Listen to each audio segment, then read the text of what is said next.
விரல் கை இது வெட்டி துண்டாயிடுச்சுன்னா அதை ஒட்ட வைக்க முடியுமா?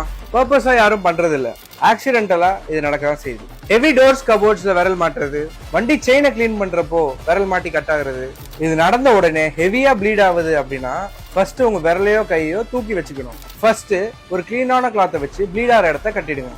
எந்த போர்ஷன் துண்டா இருக்கோ, நெயில்ஸ், ஃபிங்கர்ஸ், ஸ்கின், எதுவா இருந்தாலும் சரி, அதை ஒரு பாலித்தீன் கவர்ல போட்டு உடனே ஹாஸ்பிட்டல் கிளம்புங்க. டாக்டர்ஸ் இந்த சர்ஜரியோட சக்சஸ் ரேட் எல்லாம் அனலைஸ் பண்ணிட்டு உடனே இனிஷியேட் பண்ணுவாங்க. அப்படின்னாலுமே 80 to 90% தான் பாசிபிலிட்டி. இந்த சர்ஜரி கிட்டத்தட்ட 9 to 10 hours நடக்கும். இவ்வளவு அனுபவிக்கிறதுக்கு இந்த ஒரு கிளவுஸ் போட்டிருந்தா இது எதுவுமே நடந்திருக்காது.